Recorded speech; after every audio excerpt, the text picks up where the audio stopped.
शेखर चार बहनों का इकलौता और सबसे छोटा भाई था। चारों बहनों की शादी हो चुकी थी। बीमारी की वजह से माता पिता का निधन हो चुका था। चारों बहनों ने अपने इकलौते भाई के लिए एक से बढ़कर एक लड़की ढूंढी, लेकिन शेखर हर बार कोई न कोई बहाना बना देता और शादी के लिए मना कर देता।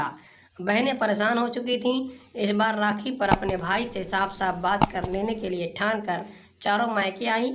यही एक ऐसा त्योहार होता है जब चारों बहनें मायके आती थीं।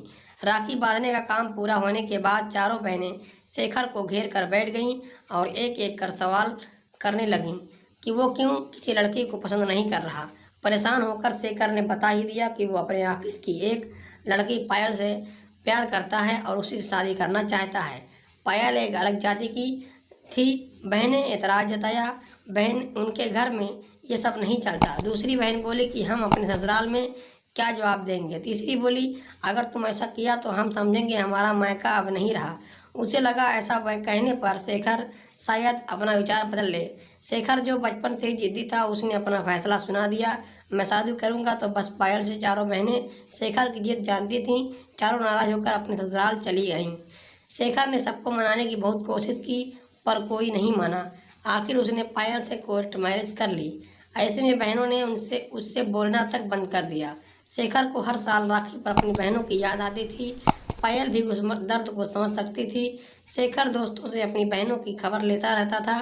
पायल कहती थी कि अब तो बहुत समय बीत चुका है, आप ही फ़ोन लगाकर बात कर लो। छोटे हो आप शेखर, मैं तो बात कर लूँगा। मुझे किसी से कुछ कहा तो फ़र्क नहीं पड़ेगा, लेकिन तुम्हें किसी ने कुछ कहा तो मैं सहन नहीं कर पाऊँगा। ये ना हो कि रिश्ते और बिगड़ जाएं। दिन बीते, साल बीते। एक दिन खबर आई कि शेखर की तीसरी बहन के पति का रोड एक्सीडेंट में निधन हो गया। शेखर के पैरों तले जमीन खिसक गई। पायल ने शेखर को तुरंत निकलने की तैयारी कर दी। शेखर निकलते निकलते रुक गया। शेखर, मैं वहाँ कैसे? पायल, अभी आपकी सबसे ज़्यादा ज़रूरत आपकी बहन को है। कोई कुछ बोल भी दे तो सुन लीजिएगा। और सुनिए, मैंने आपके बैग में एक चिट्ठी रखी है, वापस आने से पहले अपने किसी एक बहन को दे दीजिएगा। शेखर चिट्ठी के बारे में पूछने की मनस्थिति में नहीं था। ठीक है बोलकर निकल गया। शेखर बहन के ससुराल पहुंचा। भाई को देखते ही बहन उसके गले लगकर खूब रोई। बहन का रोना भाई की आत्मा को चीर गया। जैसे सारी अंतिम क्रिया पूरी हो गई, शेखर निकलने की तैयारी करने लगा। बड़ी बहन शेखर का सामान बैग में रखने लगी कि उसके हाथ पायल की चिट्ठी आई। ऊपर ही लिखा था, दीदी एक बार जरूर पढ़ लीजिएगा। बहन ने हिचकिचाहट में चिट्ठी खोली, जिसमें लिखा था, प्रणाम, मैं आप सबसे पहले तो माफ़ी चाहती हूँ कि इस दुख की घड़ी में मैं वहाँ आप लोगों के साथ नहीं हूँ, पर मैं और आपके भाई हमेशा आप लोगों के साथ हैं। ये आपका मायका पहले है, मेरा ससुराल बाद में है। आपका पूरा हक है अपने भाई पर और आपके मायके पर।